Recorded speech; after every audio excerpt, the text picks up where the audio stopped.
A 2023 survey conducted by payroll.org highlighted that 78% of Americans live paycheck to paycheck. How do you train your mind to find opportunities? But not only that, how do you train your mind to be dedicated and determined to see an opportunity through? Life is almost about pattern recognition. So you will go through examples of trying things, and then when you do get to the point where you have the scalable idea, you'll pull from those lessons that you're not even reflecting on in the moment.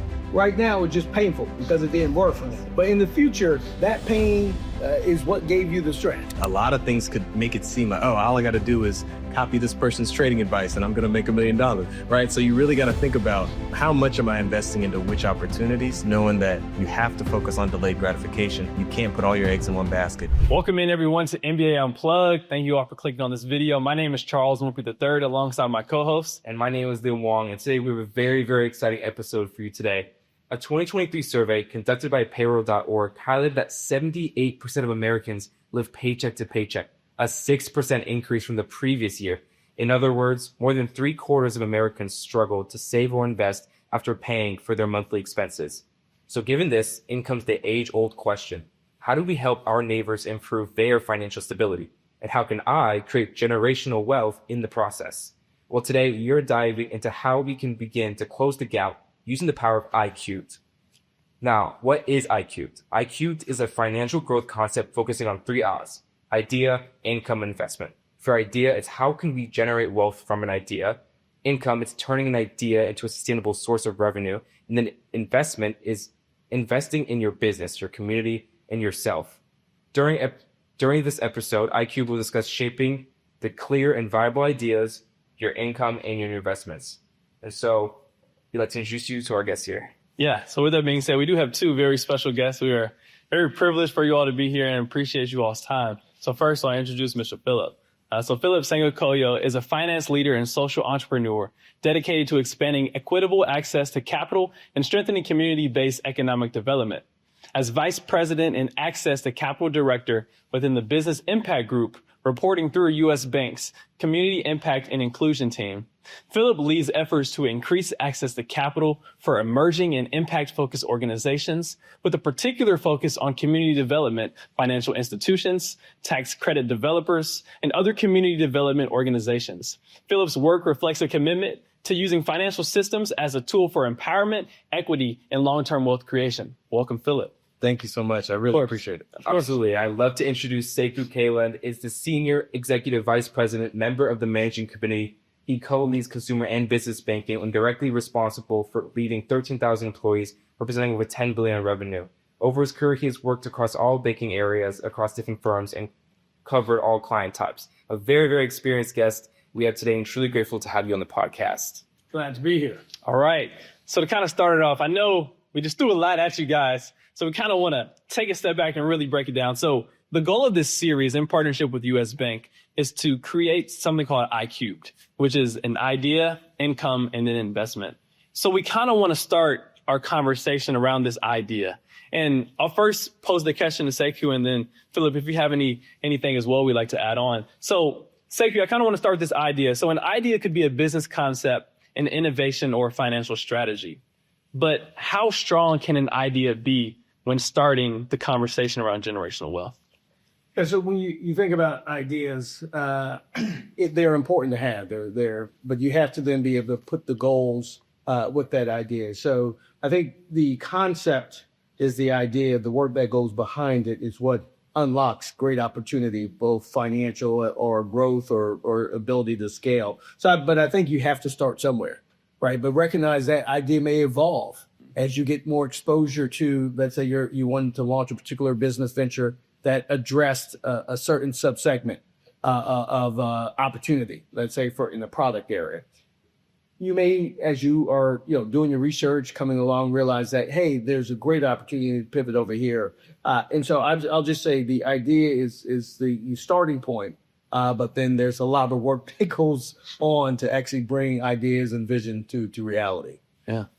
And I kind of want to follow that up briefly. So let's say from the example, Liam and I are both students and majority of our viewers are students. What is a way for a student to kind of get that spark? Because it's not something that's not just coming out the air. Like, we got so much going on with school, we got all these other extracurriculars, but what are some different experiences that maybe we can take on to maybe get that spark for how to get that idea? There's Prophet Habakkuk. There's a verse that says the vision is yet for an appointed time. So what I think is you can have that idea, vision, but at the time, it may not be now that you're able to fulfill it. You may understand that I need to do this internship because conceptually I have a view of how this would work. But once I did this internship, I realized that what I was leaning on most heavily actually is the smallest part of the success of this idea. So I wouldn't put all the pressure that I have to think of it now. And today's going to be the day that this idea revolutionizes the world, right? I think it's more of a combination of you reacting to where opportunity is, what's happening in your environment, the world, et cetera, but also getting access and experience, because that will enable you to refine and shape how I actually get this done, right? And so I think it's great to think of it now. I'm not saying you have to wait, but different people go different paths. I'll give you some quick examples. I have one friend who actually worked with a corporation for many years, spun off, now have one of the largest Black businesses in the country. I have another Black friend that went to HBCU. She actually launched her effort shortly after college. She attended A&T, and then, from that, has the largest Black-owned, female-led business with over close to $2 billion in revenue, right? So two totally different paths, two totally different ideas, but the way they went about executing and figuring out how they honed and evolved, that's where the magic happens. That's good. Absolutely. I love that. But I have to ask you, how does someone identify these scalable ideas, right? Ideas can come and go, but how do you know when this is the one for you? Yeah, the hard part about that is, that life in general, you find out, students, doesn't work exactly how you have in flash. Just think about your courses. I'm going to align my schedule this way. I'm going to do that. And inevitably, something happens. So the same is true with ideas. Sometimes you won't know. Some things sound great on paper. There are missteps. If you think about people who have created companies that had, some would call failure, others would call opportunity to redirect failures with that idea many times. And so you won't always know in the moment. If we think about some of the social media apps, and there's a story about, let's say, the Facebook, it evolved. So the idea was for that moment in time, but the opportunity expanded, therefore the idea evolved as well. So you may not always know, like, this can be scaled, et cetera. What you can have confidence in is that, hey, I have this idea. I see there's a market need here, and there's no one filling that market need, right? I can see what the population impact would be. So I can see potential customers. I can understand. So that will give you a better view of, or I can see that this requires intense amount of capital. And without business experience, it may be hard for me to raise $20 million to get the capital to take this into fruition, right? And so I think you can understand what variables that you'll need to, or obstacles to surmount, or things that will respond to. But unfortunately, it won't always be clear that this is going to be the one idea that's going to change the world. The reality is, there will be many different iterations or versions of that idea, but that idea is what may get you started on the path that gets you the experience to then later pivot, right? So look at the idea as a cumulative living thing, right? That it may evolve. It may stay the same, and you're fortunate to have that one thing take off, but I would look at the actual business aspects. What are you solving for? What's your client group going to be? What capital do you need, et cetera? That may at least give you a better appreciation of what it would take to scale. And just to build off of that, you have to really think about it like an entrepreneurial mindset. To Sekou's point, it's not about that one idea. It's really about the mindset of how do you train your mind to think about opportunities? How do you train your mind to find opportunities? But not only that, how do you train your mind to be dedicated and determined to see an opportunity through? It might end up failing, like Sekou mentioned, but you have to think about it. You're going to learn something in those mistakes, in those challenges, that's going to help you for the next idea. So really embracing that as a journey and not thinking of it's going to be that one idea. I definitely agree with that. That's really good, because I think it's funny you say that, talking about seeing ideas that not necessarily failure, but different opportunities, but trying multiple ideas. I think Lim and I can both attest. we felt like we've tried everything. We've done e-commerce, we've done options trading, did Bitcoin. We've done it all, and nothing has seemed to stick yet. But it's almost a sense of optimism that, okay, it wasn't here. Maybe the next thing I try, maybe that's where it is. Here's the beauty of that life is almost about pattern recognition, right? And so you will go through examples of trying things. And then when you do get to the point where you have the scalable idea, you'll pull from those lessons that you're not even reflecting on in the moment. Right now, it's just painful because it didn't work. But in the future, that pain is what gave you the strength, right? Yeah. Because if you think about lifting weights, you work out, you creep tears in the muscles, right? Those failures are tears in the muscle, but from that, the muscle grows, right? And so it's the same type of thing that, like, you may have the setbacks cumulatively. What you need to do in that moment, though, is to have your reflection. Be introspective on what you could do, what you could learn. Like, okay, this wasn't the right timing. Sometimes someone does the same thing a year later and it's blowing up, but it just wasn't the right timing. So if you look at every idea or thing that you've tried and do your lessons and intentionally write it out, that's what's going to help you with the actual memory to realize when you need to pivot or realize that this is an opportunity I need to take, and here's what I'm going to do to make it successful. And that's good. And I want to kind of pose another question around this general idea. So given you all as both experience within their community and within small businesses, what are, not to get too granular, too specific on certain ideas, but what have been common similarities in ideas that you've seen that have been successful and led to them being scalable? I know you did mention like solving a problem, having passion, but outside of that, general, maybe, I don't even want to go into sectors, but just general ideas of similarities among these successful ideas that you all have seen. Yeah, that's a great question. I think when I think about that, it's really about, what are you solving for? Yeah, I was going to say the same thing. What does the community need? And do you know your customer? Right? Because customer is a vague thing sometimes, because whether it's entrepreneurship or even intrapreneurship, if you think about working at an organization, your customer is either going to be that consumer. It could be a small business. It could be a supplier. It could even be someone in the ecosystem who supports another small business, right? So you really just have to start pivoting and being more open to who is your customer that you're targeting, understand that customer's pain points, figure out where that customer needs support. But then more importantly, it might not be a new thing that you're thinking about. It might be a process or a system that they're already doing that you could find a way to tweak to make it that much better. So you just have to think about, hey, who are my customers? And that's naturally going to find the right segments for you if you're really passionate about a specific customer segment or a specific customer type.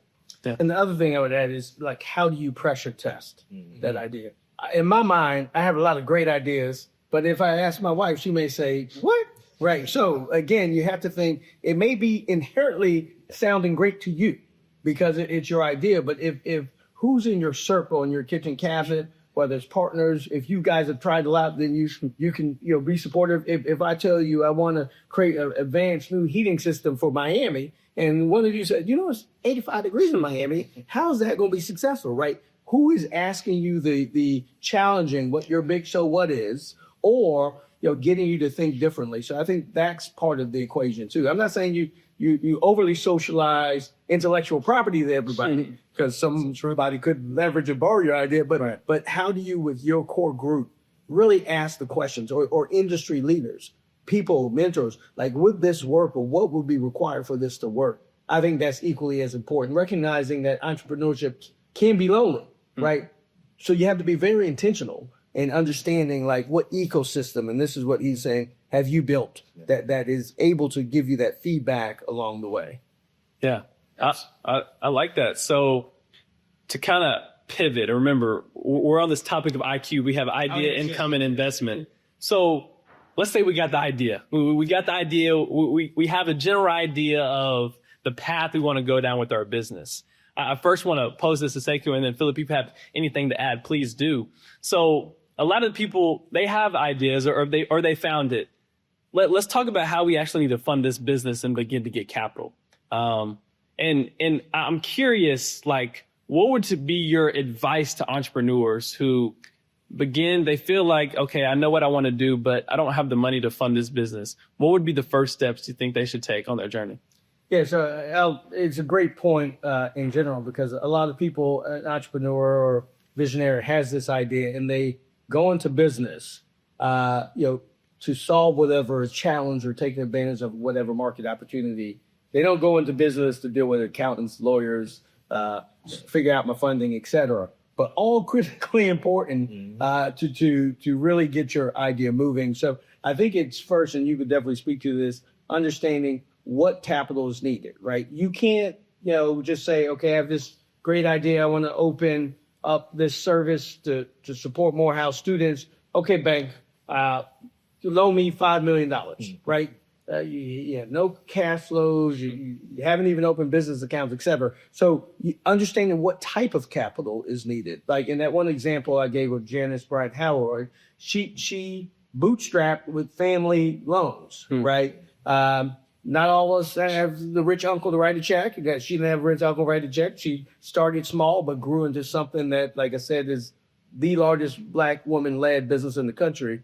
But so I think you need to understand what capital you need ultimately, and what is it that you can do, and what are the toll gates? Like, do I get proof of concept? Okay, am I getting enough momentum? What will someone want to invest in that? Like, what do they need to believe? What has to be true for someone else to see your vision as strongly as you did, right? And then when that is clear, that's where people will either invest, whether it's seed money, et cetera, or you begin to make progress.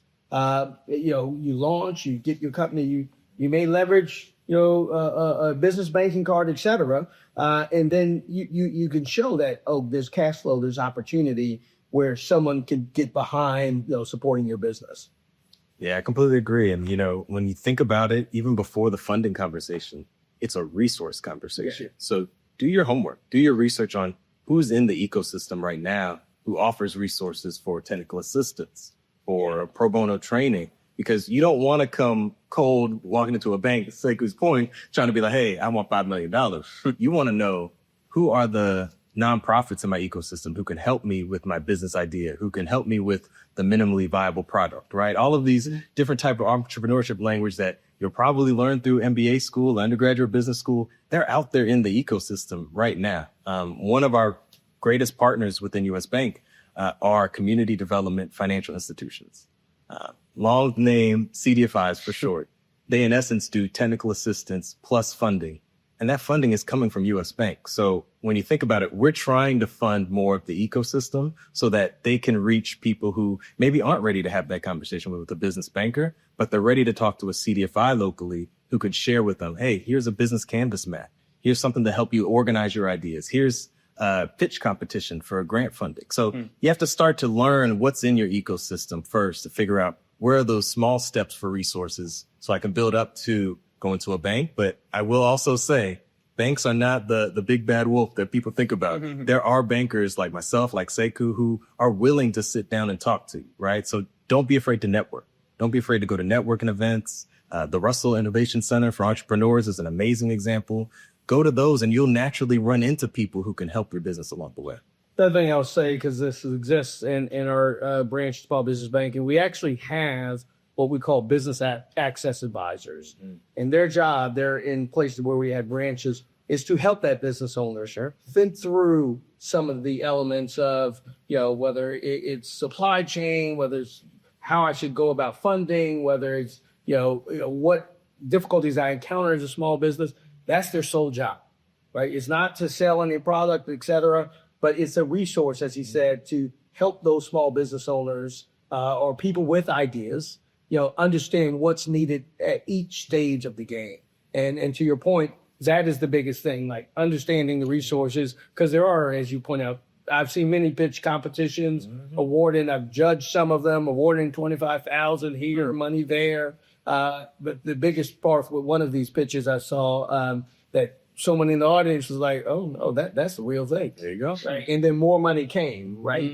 So again, those are the resources of whether it's grants, whether it's government funding, et cetera, understanding what is available as you're on that journey. Absolutely. Staying on the topic of income for entrepreneurs, we can go into entrepreneurs and pitching ideas later in the workplace, but there's one very common pitfall where fundraising isn't a large problem. It's also the management of the money that you get, right? And so once you receive that money, what should these entrepreneurs who have maybe no experience within the finance background be doing with that money to ensure that it not only lasts, but they're allocating it properly? This is where having that banking relationship, right? That you're actually talking to someone about what your needs are growing. Let's take that example a step further. That now you've accumulated some money, and then you're like, well, I want to buy another building now. I'm going to launch a new XYZ in this building. A banker to say, okay, if you do that, then all that money here is gone for that purchase. What if something goes wrong? How are you going to manage? So it's really relying on the expertise. As a small business owner, you wear many hats, right? Like, especially, as you think about your own business, you're part-time this, part-time that, it adds up to 5 jobs, right? And so you want to make sure you're leveraging the expertise, that you're not trying to figure out something as critical as finances solo by yourself, right? And so having that banking partner is critical to make sure you don't make some of those missteps that then puts you in a difficult position when there's an economic change, right? So that's what I've seen too. Like if you, grow too quickly, for instance, and not thinking about the what ifs or having contingency funding, all that matters. But what I will say, just to definitely give some optimism, like small business or entrepreneurship is where wealth has been created in the Black community. Way before there was a job like this even available to me, there were Black entrepreneurs who created empires, and that's where wealth creation happens. And in fact, across the country, there are 33 plus million small businesses. That is what drives our economy. It's not the big corporation that you all hear about. It is small business owners, net new job creation, wealth creation, community impact. The job to be done, however, is that too many of those small businesses, only 6 million have employees. So the majority don't only have that one employee. That's where if you can scale, you can actually grow and have your impact. And to that point, that's what I love about working at a U.S. bank, because it makes me realize and better appreciate you have a banker or an advisor for any question you may have. You just have to be willing to ask, right? So it's up to us as bankers to figure out, hey, if I'm not the right person for you to talk to with that specific question, I'm making that connection within the bank internally to someone who has that expertise. So again, it goes back to like, I know it's tough to talk about finances with other people. People like to keep that within themselves sometimes, but not when it comes to your business. There's too much on the line. Very quickly, on the topic of relationships with bankers, how does someone build that relationship? I know you mentioned conferences, Phillip. Is there any other way? Do you just walk into a bank and start talking to somebody? How can they take actionable steps to start building meaningful relationships? Sure. I mean, first and foremost, like I said, it always goes back to my parents made me do homework growing up, right? So Nigerian immigrants, they said, once your schoolwork is done, it's time to do some extra homework and do further assignments. So I'll start there because that's what I was grounded in. Do your homework. Don't come in saying, hey, I have no idea what I'm doing. Can you help? You should be coming into a bank saying, here's my business plan. Here's what I've thought through. Here are the specific questions I'd love to get your insight on. And like I said, they will receive that. But everyone, whether it's a banker, whether it's any conversation, everyone wants to see that the person is willing to do their own investment in their own work, and not that they're just looking for some sort of easy answer, easy button. So just keep that in mind, that do your homework first, and people are going to be receptive to reach out to you. And if it's not a banker, like I said, it's a CDFI, it's a nonprofit who's in your community. It's going to be someone who maybe doesn't even have the banking experience, but they've launched 2 or 3 businesses, right? They're going to have gone through the same things you went through. So that's another lens of advice. And I will say, you may not have it all figured out, 5, 10 years, here's where my business is going to be.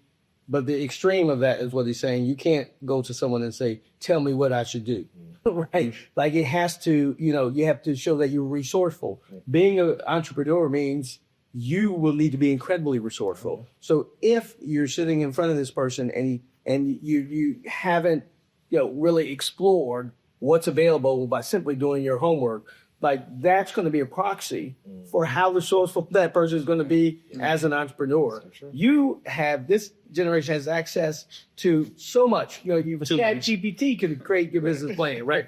You still need to adjust it though and look through it. But the point is, like, the resources are there in terms of the technology. The other piece is, okay, who am I surrounding myself with, that's going to then be helpful, like on this actual journey. Yeah. So I kind of want to bring it a little back to getting the actual funding. So let's say like I have a business, I have my idea.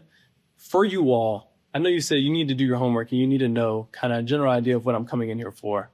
If I already know kind of my business plan, what is like a checklist in a banker's mind of what I need to have to come into a bank and have a productive meeting instead of just wasting my time just showing up, not really knowing what I need? No, it's a great question. So I spent 5 years doing small business banking, and I definitely got used to that conversation. And what we used to call it is you're having a cash flow conversation. So the question is, do you understand your cash flow of your business? Meaning you probably should have your income statement. You probably should have your balance sheet, right? You probably should know your numbers. But more important than that, you should be able to walk through how does a dollar get invested in your business and make money? And how much comes from that $1 invested. So really, you should be able to walk through what it costs, what it takes, and then how do you make profit? Because that's what the banker is going to want to listen for as they're thinking about how will this debt get repaid, right? Because at the end of the day, that's what bankers are thinking about. Whether it's a line of credit, which is one opportunity, whether it's a term loan, like a lump sum, they're still thinking when you do draw on that line of credit, when you do take that term loan, how are you paying this money back through the business cash flow? So, I mean, you just have to be comfortable with those numbers and being able to have that conversation about your cash flow and to have the statements to back it up. The other thing I would say, even before then, starting a relationship is the actual, registration, registering your business. Very true. Going to the Secretary of State of your state, understanding what you need to do, whether I won't give shout outs, but they're different technology on, like I'll say LegalZoom or something where you can figure out what you need to do, or you could just go to the State Department website, not the State Department International, but within your state, whoever deals with business, et cetera. And I think that becomes important because like, otherwise you end up making a mistake. It's hard to open some of these bank accounts if you don't have this documentation. And then if you're commingling your personal, your business, how do I know which is which, right? How can I underwrite you if like this is not like, here are the business accounts. Yeah. So part of it, like people don't think about is the foundational, like how you register your business. Yeah. Do you set up an LLC? Like all of that becomes important for then opening the account. You may still have a conversation with a banker on what you're thinking and they may give you some insights. But that is going to be a key thing of how you structure your business, because that also will impact how people fund the business. Yeah. So I'm going to add this one quick point. So if I had to lay out like a little timeline of a business, I have my idea. Next, I got the idea. We got all that. Now I want to get to the funding piece. You all first said have your statement. So your profit and loss, your income statement, balance sheet, have that in order. Understand your cash flow. Where does the LLC part come in and register? Is that before? That's before. Okay. So that's like, that's not the idea. Yeah. That's first. That's first. That's the idea phase. Yeah. Got it. Okay. So we're in the idea phase. LLC is here, registered business. Or however you structure, that's most likely the route you would go. But got it. Because then for you to get lending, that will influence it ultimately. Okay. You'll have to provide your articles of incorporation, et cetera, all this detail around who this business is. Otherwise, everyone could say I'm a business owner and again, it just helps. Like you can get then, credit cards, et cetera, business, for your corporation and understanding the capital. You could probably talk about this, what capital is needed. So back to your point, let's say I'm beginning to grow. Most businesses, first year or two, you may not have, have a great profit, as you're growing, but you could, if you could see the trend, that is helpful.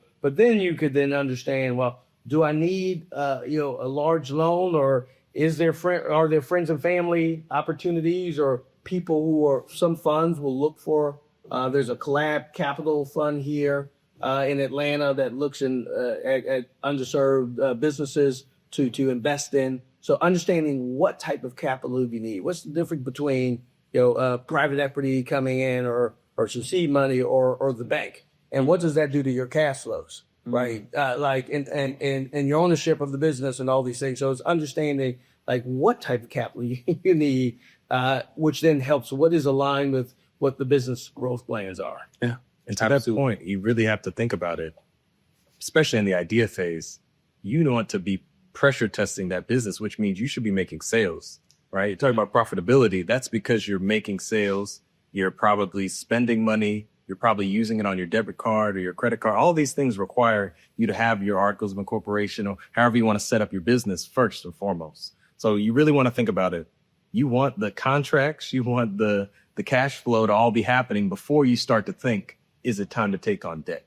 Right? You don't want to just jump into debt. That's probably a big mistake that a lot of people think about is, oh, once I get the loan, that means I'm successful. Once you're making the sales consistently and the cash flow again, that's when you know you're successful, when you actually got an idea that's worth going to invest debt capital into. That makes perfect sense.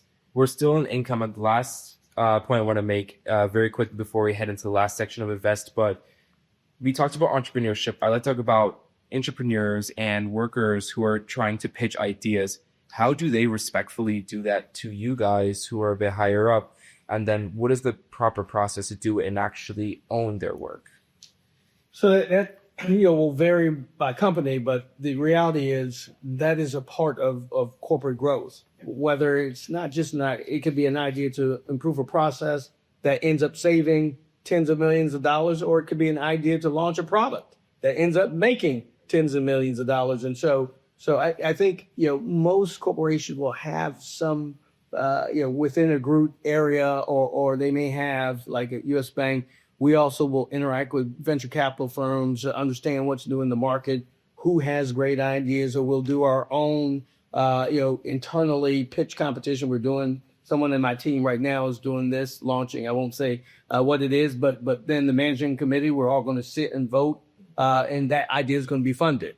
All right. So even if it wasn't funded, I'm going to fund it myself because it's a great idea. But so within a company, there are opportunities, and actually that's how some of these companies have functioned. And then sometimes things are spun out, et cetera.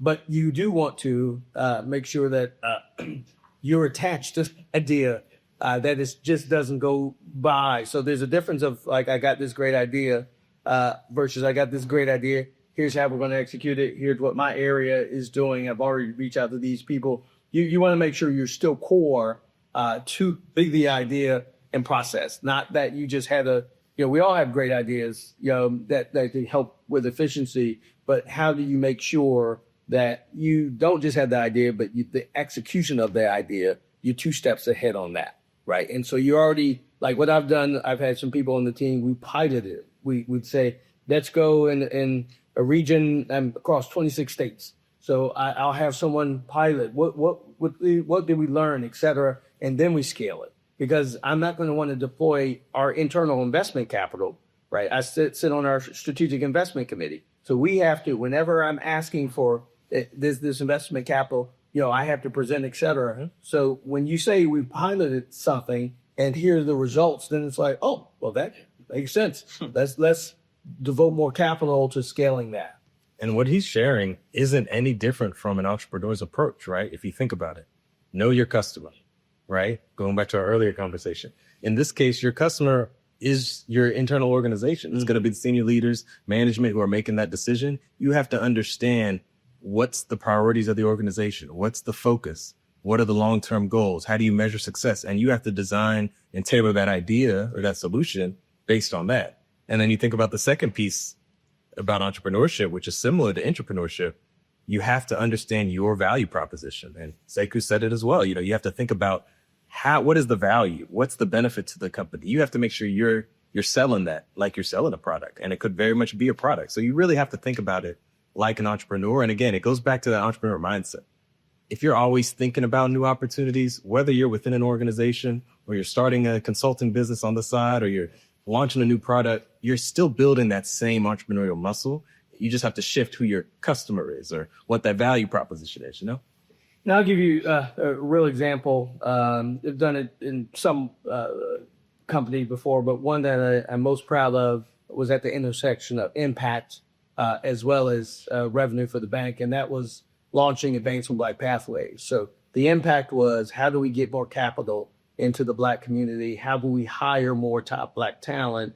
And so that was the impact. The other piece was, how do we then work with small businesses, Black affluent, et cetera, that actually drove revenue? And so that was a broader idea that showed that you can do well by doing good, that like you're creating more vibrant customers, healthier communities when you actually ensure capital is flowing to the places where there's great opportunity. And so that was in a bank where I was able to do that. And then I learned, like, how do you ensure people get their way, right? If you don't get to own everything and another business line has to, either commit to the people or to something, how do you ensure other folks are winning as well? So that was a learning for me, is, because that's where you'll get buy-in, right? I have 50 other priorities already going on.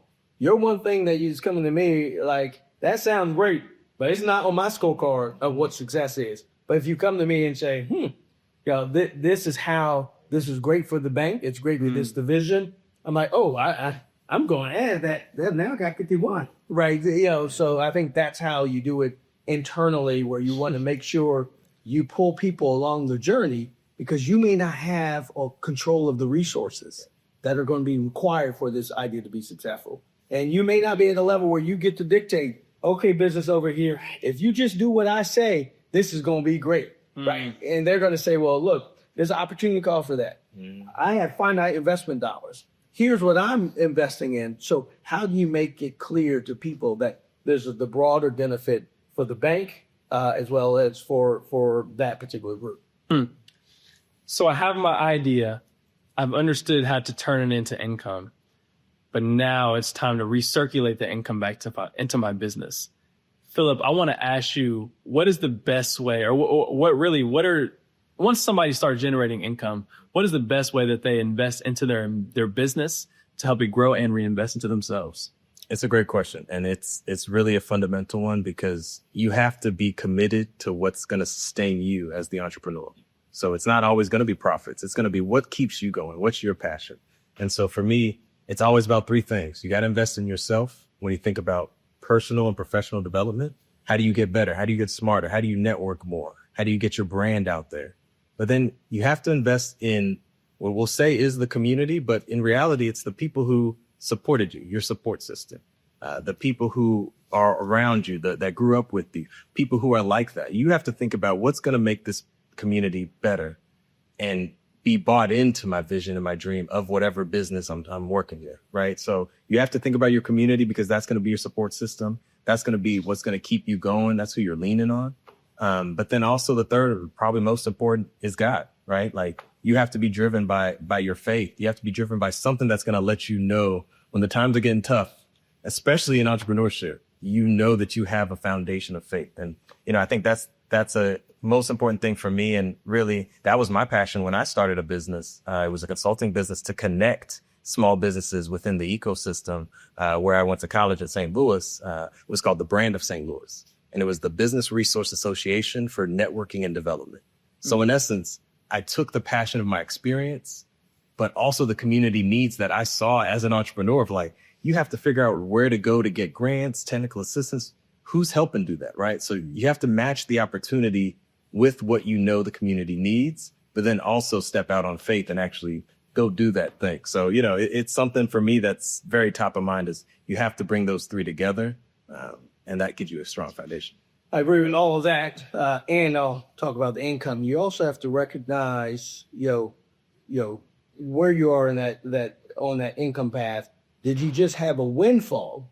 And that's why. So you can't, plan the rest of the business on, like, you happen to do one great sale, and that's not your new run rate, like, unless it really is. I'll give you an example. I told you my son, Caleb, is here, a student at Morehouse. So back in the day, he was managing crypto, and my wife, he went to her and said he needed 2 and 20. And I'm like, why? And 2 and 20. So it was revenue while it lasted, but when it was a fad, that fad was over, the revenue wasn't there. My wife wasn't going to force me to keep giving him money, right? and so, like, that meant that money, how stable was that money, right? And was I his only source? Or was he managing crypto for multiple people? Yeah. Right? If I was the sole source of income and I may decide I want to go in a different direction with assets and change my allocation, what does that do for your income? So you have to think about the sources of your income, the stability of your income. Are you overly concentrated with that one client? And what happens if that one client goes away? Right? And so early on, you may be more concentrated on clients, but that's why you have to focus on client growth, which then in turn leads to income growth. Right? So you don't want to overly celebrate that we had this one, we had good 6 months, but it's really all driven by one client, and that client may not be sticking, right? So you want to understand the nature of your clients, especially that large group that are driving the majority of your revenue. Yeah. Shout out 2 and 20. Absolutely. I think that we're covering some really good topics about one, just holistically looking at your business, right? We talked about customer concentration. We talked about some really, really important key facts about how you're going to finance your business, income, etc. Now, when we're talking about investments, and you just talked about some really key things about investing in yourself, for investments, what are some key pitfalls now, right? You make the money. Now it's time for you to reinvest back into yourself for the business. What do you guys see happen when people get either just too eccentric about reinvesting and maybe don't do it the right way? That's a great one. I mean, I think about, again, growing up, thinking about values and cultural mindset, right? I think about delayed gratification, right? Like really thinking about, am I investing to get gratification right now in this immediate time? Or am I realizing that this is going to be a marathon and I'm looking to really invest for the long-term gain? And I think all too often you see entrepreneurs looking for that get rich quick scheme, right? Like something new is coming up. It could even be AI related, to be honest. A lot of things could make it seem like, oh, all I got to do is copy this person's trading advice and I'm going to make $1 million, right? So you really got to think about how much am I investing into which opportunities, knowing that you have to focus on delayed gratification. You can't put all your eggs in one basket. To our conversation earlier, you really have to think about what is it going to look like for me to spread out bets and learn from each of those opportunities that I'm investing in. And that includes yourself, right? I'm spending X amount of hours learning this one skill. What's the benefit? What's the long term? Yeah. Don't get discouraged if you don't see that money right away. As long as you have a plan and you've thought through, even if it's in your mind and it's not fleshed out in a business plan, you have to think through, what are the milestones for me to see? Should I keep investing? Should I scale back and find a new opportunity? So just continuing to think about that mindset is important. I agree. You opened this podcast talking about the number of Americans that live paycheck to paycheck. And I would argue that we should bring that same mentality on how you're managing your business. If I invest now, like what is my contingency funding if I go all in here, right? And what's the difference back to delayed gratification? Like, me waiting 6 months to do this versus investing now. If it meant that if something goes wrong, like, what are my sources to stay in business? And that's where I see people have made mistakes before where they get overly aggressive and in the process sacrifice their liquidity. And then when something changes, it happened, friend was during the housing crisis, investing heavily, never thinking that it could all change. So what happens? Well, couldn't get lending, couldn't sell properties, and the story didn't ultimately end so well. And so it's just understanding what could go wrong and how do you plan for both the good times and the tough times. So looking at your investment in terms of what capital you deploy, like figuring that out in the context of where the business is, not just this one opportunity to invest, but what does it mean? What does this opportunity mean in the now, near, and far? What does it mean that I need to do from a business standpoint to protect the business? How should I capitalize on those future opportunities? And the far could be, how am I scaling now through this investment? So linking that investment to how you're running your business, which includes your income statement, balance sheet, etc. Absolutely. And just very quickly, I'd love to ask you, how do people identify their personal beta? And so if you guys don't know what beta is, it's your risk and reward. And so they move together. Above one is like you get more reward, but it's also more riskier. And below that, less reward, but also less risk. So how do entrepreneurs and people in general identify what their risk tolerance is? Yeah, and not to totally contradict myself, but at the same time, taking the risk, calculated risk, that's where the growth or the alpha, the outperformance happens because you've been able to really capitalize and execute. So I think it has to be risk that you're comfortable with. What are they're unknown unknowns, right? That could always impact the business. But when you're looking at, okay, if I capitalize here, like, where does this put me? And is it worth then, taking these steps because the return I see helps me. So it becomes a situational and a personal thing. So you do have to take risks. Like, we could be a bank and decide we don't want to take risks. We don't want to make any loans, bad loans. Well, we're not going to be in business long because we're not going to make many loans, right? And we're going to have all these deposits and our net interest margin will be negative, right? And so you inherent in any business is taking risk. So you have to know that you own the risk regardless. So then what are the steps you're doing that give you the confidence that by going, hard in this direction, it's going to create that type of return that sets you apart? Like, is it just, are you going all in for a 6% return? Or are you going all in for a multiple, 300%? Well, there in the difference, how do I decide, what has to be true for this to come to pass? And if I feel good enough statistically about that, then I may personally take the risk. But you have to figure that out, what also has to be true if it doesn't work, what's the impact for me in the business and how will I continue to navigate?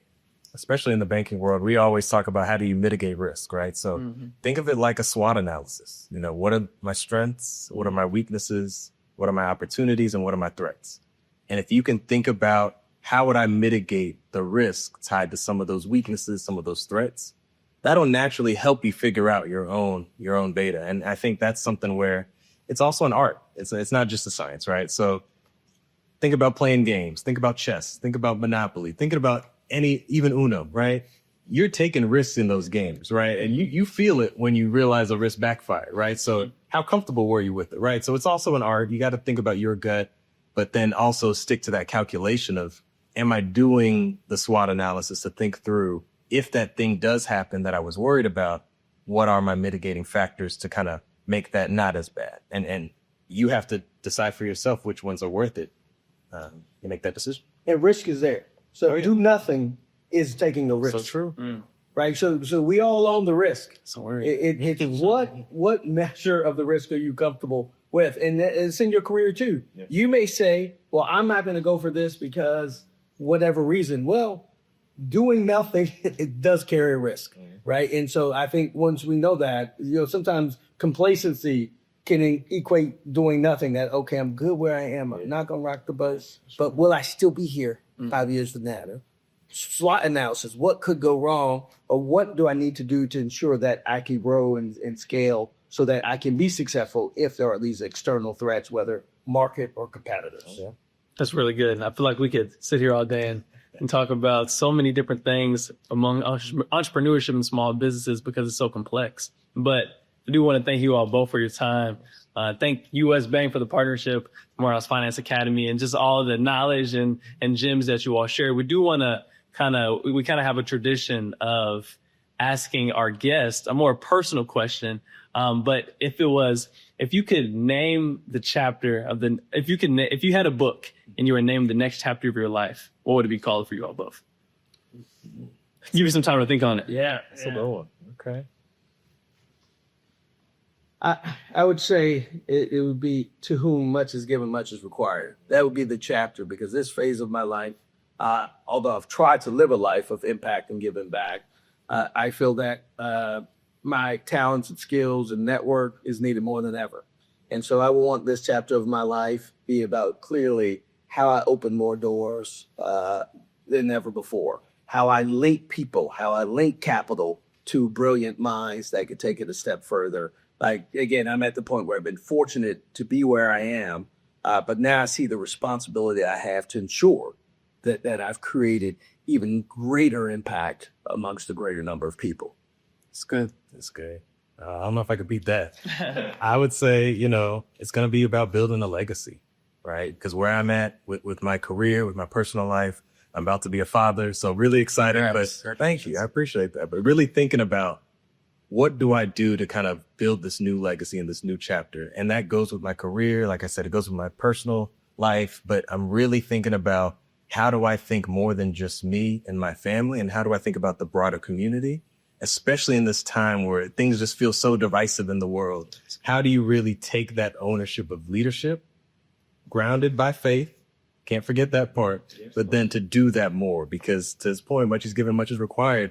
You have to see yourself as more of a river and not a lake. Yeah. Right. So that I'm going to own these resources. I'm going to grow. I'm going to do what it takes to do more than just what's within my influence. Yeah. So building a legacy. And the only thing I'll add to is we're here because U.S. Bank has a great partnership. I could rattle off all the things we're doing, in partnership with Morehouse, but we're also here individually because of our belief in the legacy of this historic institution. And so you are the future. You hear that, but that is the reality. And so what we can do to ensure we're passing on, imparting knowledge, and being a part of this next generation that's going to impact the world, that's first and foremost why we are personally here, because our belief in the leaders that this institution has produced and will continue to produce, and you are the next generation that's going to take this even further. Well, we thank you all so much for that information. We appreciate you for watching. If you learned something, please share this video with one person. Make sure to like and comment and subscribe for more information. And with that being said, we'll see you on the next one. Peace.